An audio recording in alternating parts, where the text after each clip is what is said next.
Now, the next stage is to secure substantial and sustainable funding. A lot of people want to come back from a failed project and they are thinking of, okay, this time around, I need to pump in money in this business. Maybe why you left the business was because you were intimidated by competitors that had enough funding. And you now know that, okay, the problem I had was lack of funding, no resources. So you tell yourself, this time around, I am going to source for funding and pump my product into the market. Now, be careful. The key word here in funding is sustainable.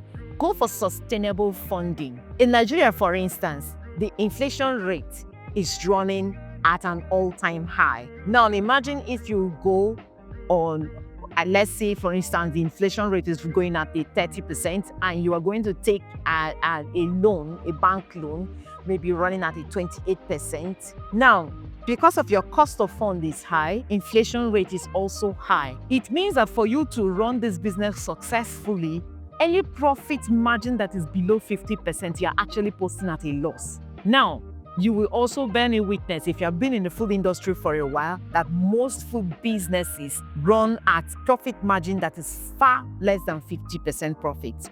Meaning that if you're going for funding, if you're seeking for external funding, you will not go for expensive funds. There are other ways that you can get funding, that you can fund your business without having to pay an exorbitant interest rates. You can apply aggressively for grants. Luckily for us, within this period, there is grant opportunities that keep coming for small amounts, bigger amounts. You can look for grant opportunities and seek for them. Get investors within the company. You can share your equity. You can also consider supplier credit. Supplier credit is when you have built a relationship with your suppliers and they're able to give you raw materials or your inputs on a credit, meaning that rather than getting a bank loan to buy those products outrightly, you are getting it from your suppliers and you are able to pay gradually or pay later as you sell. With that, you are getting, it's like a zero interest loan. So go for sustainable funding aggressively. Another thing you can do is to prioritize your branding. Branding is very, very important in a highly competitive environment like food.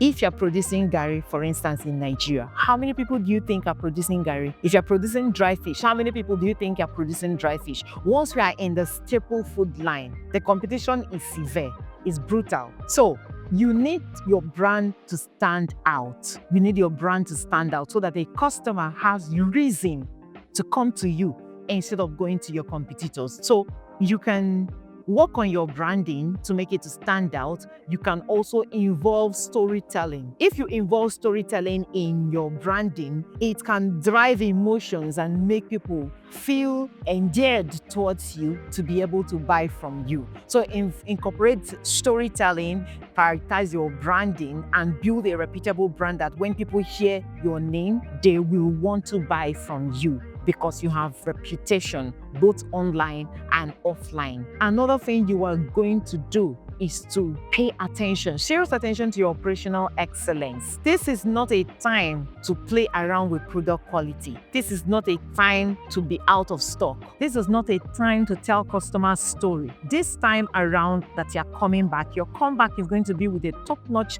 customer service. It's going to be with a top-notch product. It's going to be with something unique for the customers as you're coming back. So pay attention to operational excellence. Have a brand, a food product that when customers taste it, they will want to come back. They will want to refer people to it.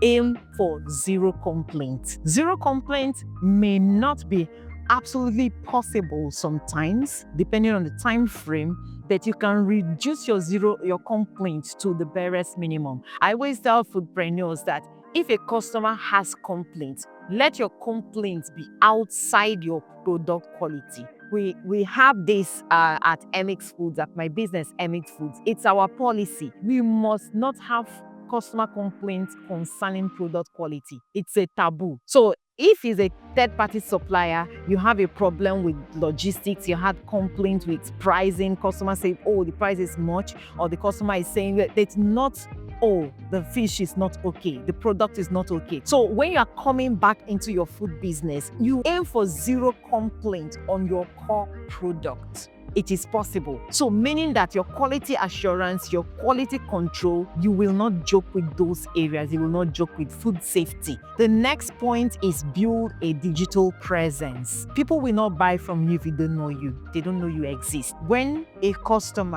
potential customer types on the internet, on any search engine about your food, the core food you are producing. If you are producing chocolates and you are in Oka and somebody types chocolates in Oka, will the person be able to see you even though you're producing chocolates right there from your city, Oka? So build a digital presence such that by mere searching of the core product, not your brand name this time around, of your product name. Product name is different from brand name. If you're using, for instance, soft drink, for instance, there are different brand names around it. So if somebody is searching for your core product, will they find you?